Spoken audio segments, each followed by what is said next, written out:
Hey guys, it's Logan And I'm Wyatt. from IGR Rips. We've got a fun one for you today. We're going to be doing the Lord of the Rings Special Edition Collector Boosters. And we're going to be discussing the modern band announcement that come out Monday. And I do a Whatnot stream too. Some of y'all know that. We had a really slow stream today. We opened this box and we only had one pack out. But I like doing a whole sealed box on the stream. So what we're going to do is we're going to add these 11 packs from this box. And we're going to do all 12 from this box. So we're going to open right at what a normal booster box is. We'll be opening 23 packs and just sort of see what happens here. We did get a poster card out of the one, but it was the Spiteful Banditry in foil, so it was like 15 bucks. Still not a bad hit. I'll take it. That was written for a customer. But that's the only thing that come out of the box. So here's what we're doing. We're going to discuss some modern, open some collector packs, have some fun. All right, let's get started. And we'll also discuss the other bands a little bit. Most of the others I didn't think were super surprising. That's why I brought scissors. I think Modern was the one that a few people were kind of shocked in. A lot of people were expecting them to hit Grief. I was one that was saying I don't really think they're going to hit Grief. If they hit Grief, I thought they was going to have to hit all the elementals. I didn't really see Grief being the target there. I saw Fury, because Fury was one that crossed across multiple decks, and it was one of those that if you landed it against a lot of decks early, it was hard to come back from. Forge Anew, Born Upon a Wind, Mists of Lorien, Surge Foil Burn Upon a Wind, and a Capital of Rohan. I can't help it. I'm always going to sort of slow down for a second when I get to the rare hits. Up the Beanstalk, I was pretty sure was gone also, just because it was one of the best card draw engines we've seen in Modern for quite some time. I think they made the right choice here. I think the path where they could do the least amount of hits and still sort of fix the format, time will tell if they truly fix the format. Grief is the one everybody's upset about. Everybody says, we need to get rid of Grief.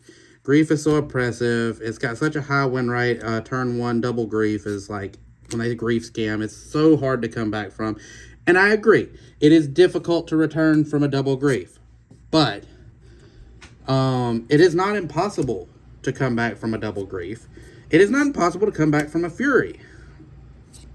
I think if they had took Grief, they'd completely destroy the current Rakdos deck, and you would have had the Beans deck would have went insane. So I knew they had to take the Beans. There's just no way they didn't take the Beans. They had to. You couldn't take one of Rakdos' biggest thing and not take the Beans, or you were just creating a new problem. I think Rakdos will still exist now. Which is good. You don't really want to completely destroy the deck. You just want to bring it down to earth. That is the goal of the ban announcement, is not to stop a deck from existing, is to bring it down to where it's not 75% of the meta anymore. And I think taking Fury will do that, because it will slow Rakdos scam down just a little bit, where they're not coming out as... They won't be winning turn 3 or 4 as frequently. They will have to really fight for it a little bit more, I believe, now, without the 4/4 double strike that they can land on turn 1. If they Grief scam it, then they get the 1/1 counter. Ooh, a Fell Beast of Mordor. Sauron's Ransom. Search Full Uncut. Oh, we got the Witch King of Angmar poster. That's a good one. Let's go. Let's go ahead and get that thing sleeved. Not serialized. That's what we're really hunting for here, is a serialized, but I will take any of the poster cards. They're beautiful, beautiful cards. All right, back to what I was saying. I'll try to focus a little more. This is new, trying to talk about not what we're pulling and other stuff going on while we're doing it. Check the price on that one and see. A foil, Witch King of Angmar.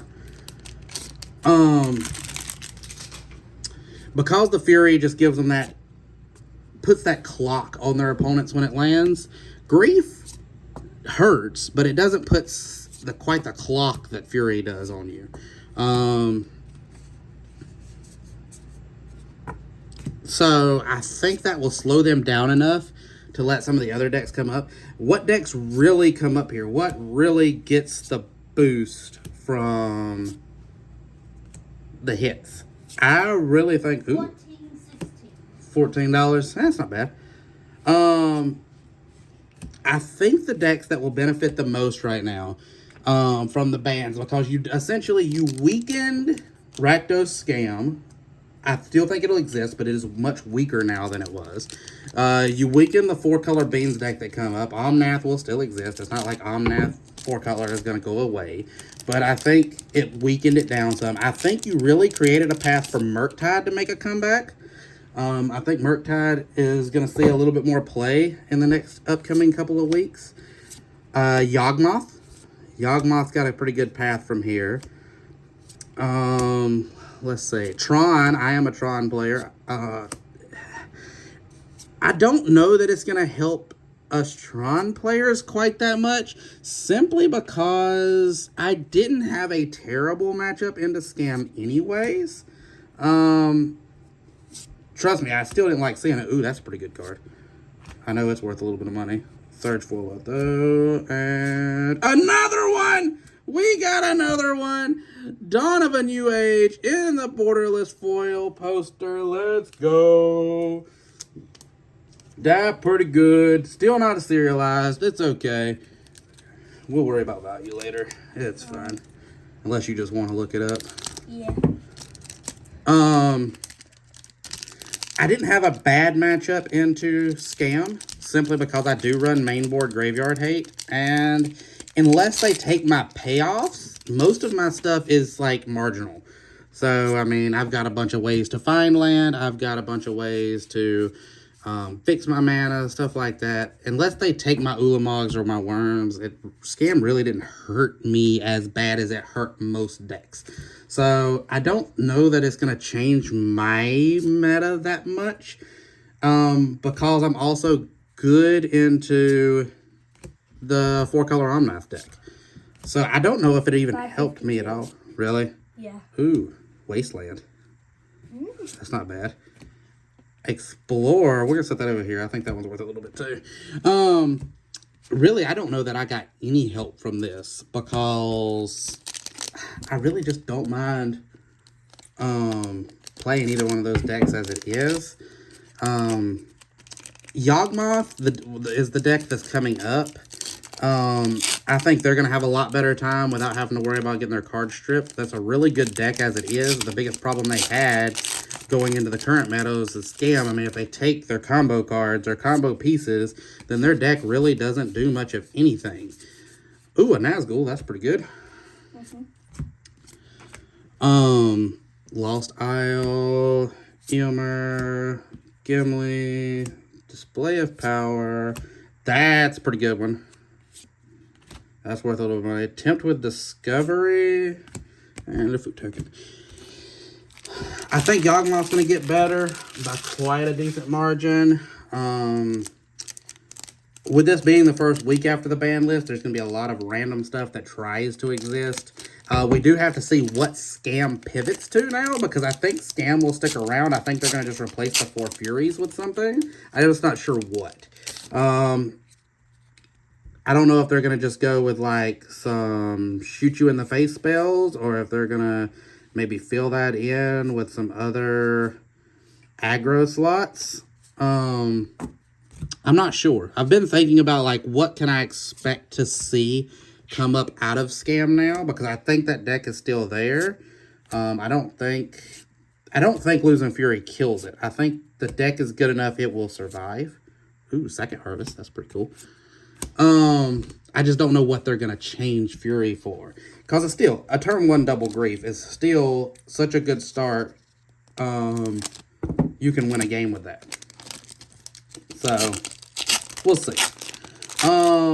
The 4-color deck. I think it will, obviously there has been 4-color players long before Up the Beanstalk. There will be 4-color players long after Up the Beanstalk. But losing Up the Beanstalk and Fury, I think is going to pretty much ruin that deck for the rest of this season. There will still be people trying to play it. I don't think it will see hardly any success for the rest of this season. Personally, maybe I'll be surprised. Radagast, that's not bad. There and back again. I may be surprised by it. Ooh, a Surgeful Delighted Halfling. That's pretty good. I just don't see it. I don't see that deck being good enough with those two gone to, like, be played much. Like, I'm talking, you might see 1 or 2 in an RCQ, just the die-hard 4-color players. I just don't see it much. I don't think this affects a lot of other decks. Rhinos will still be a deck. Hammer will still be a deck. I don't really see much of that changing. Murktide will definitely be coming back just because that was held down so bad by scams. Murktide was the top deck for so long, and I think there is a chance it goes back to being the top deck. Ooh, Surgeful Goldberry. Only time will tell that. Oh my God! We got the poster One Ring. Let's go. Let's go. If I had to guess, in the current meta, I think the new top deck will either be a redone version of Rakdos. I know that card's over $100. I just sold one. Either a new version of Rakdos Evoke will be the #1 deck. I don't know what that version will be. Or, really, I think Murktide. I think the top 3 slots are going to be among most played, most wins, will be either Murktide, Tron, or not Tron, I wish. I like Tron. I think it's always a good deck that can win, but I don't think it will be top meta currently. It will either be Murktide, the new version of Rakdos Evoke, or, yeah, I really think that Yawgmoth.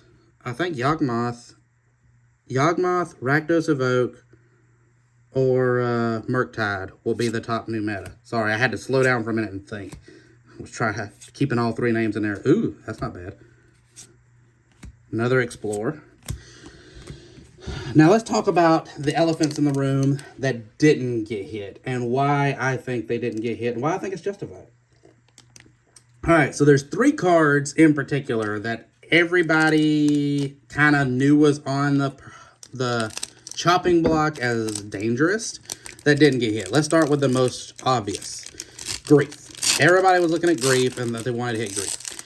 And Grief is so painful. The reason everybody wants to see it get hit is, I mean, losing 2 cards on turn 1 when you get Grief scammed is just, I mean, it's just atrocious. You just sit there and watch it happen because you normally don't have a response at that point. It feels gross, and that's why so many people wanted it gone. That really wasn't a bad pack, by the way. And a Stone Hewer Giant. That was a pretty decent pack. That was the first pack out of our full box. So that really just feels gross when you get turn 1 Grief scammed. And I get that. I've been turn 1 Grief scammed. It is gross. It feels bad. You're just like, well, this sucks. I'm immediately, especially if they're on the play, I haven't even got to play a land yet, and I'm down to 5 cards in hand. Like, if you didn't mulligan. If you mulligan, it's even freaking worse. But I think Fury was the better hit because they was able to sort of punish 2 decks at once because 4-color Omnath also uses Fury. And that was the other sort of problem in the meta. And you can't, in my opinion, you can't take Grief and Fury. If you take Grief and Fury, you don't just, like, weaken Rakdos Evoke, you destroy it. That deck no longer exists if you take both of those. It's just gone. And I personally feel like it's not the job of the competitive play team to destroy decks. It's to keep them in power check. So I definitely think the right call was Fury there because you had to take something. But I don't think you could have took Grief. Just taking Grief would have made Omnath too strong. Even losing Beans, I think Omnath would have still been a too strong of a deck if you'd have just took Fury or just took Grief.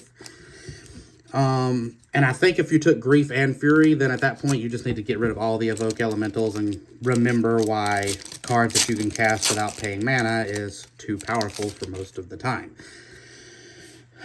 So yeah, I think, honestly, I commend the competitive play team there. I think they done the right thing. The next thing that was on the chopping block, the One Ring. This one would have actually affected me, so I do have a dog in this fight, so maybe I'm a little biased because I run the One Ring in my Tron deck. I think there is a couple of reasons why they didn't touch the One Ring, and we'll go over those. I think the number one reason, in all honesty, they are a business and they got to make money, and Lord of the Rings is still something they are printing or selling like crazy. There is still quite a bit of this in stock at distribution. They just released this new holiday set. I think they knew if they nuked the One Ring, it was going to kill their prices, and it was going to kill the amount of packs getting opened of their holiday set. I think that's one of the reasons they didn't hit it. For play reasons, the One Ring is good, but it's not oppressive. It is a great card draw engine.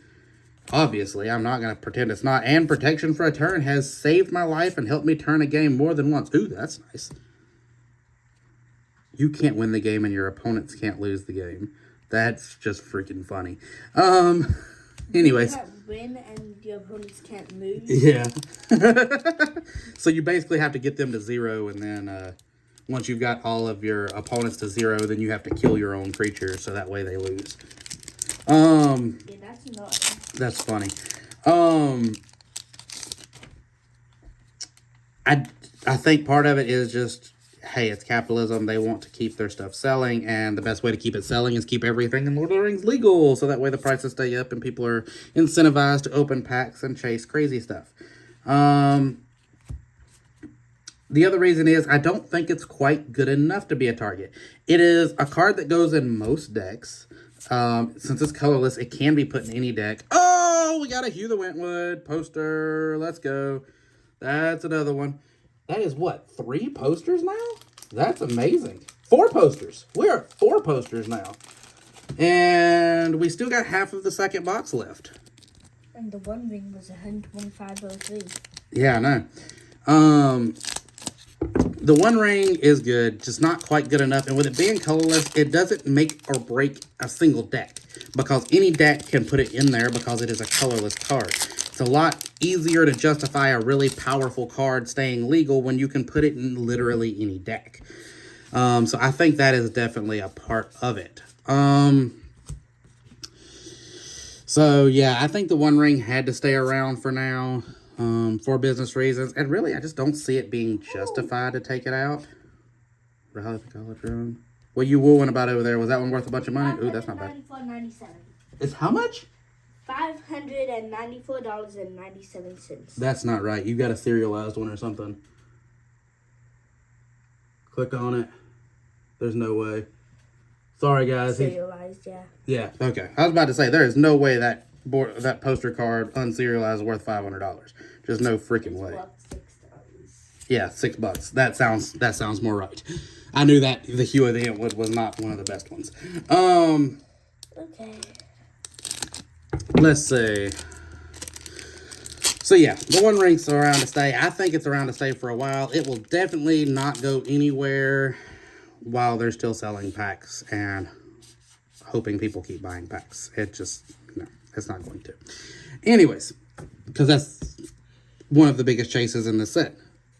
And let's talk about one more chase in this set that people were hoping to see get hit, but they didn't, and that is Orcish Bowmasters. Orcish Bowmasters did not get hit, and once again, I think this was a good call. It is a good card, but it keeps decks in check. Wow, we got the Tom Bombadil.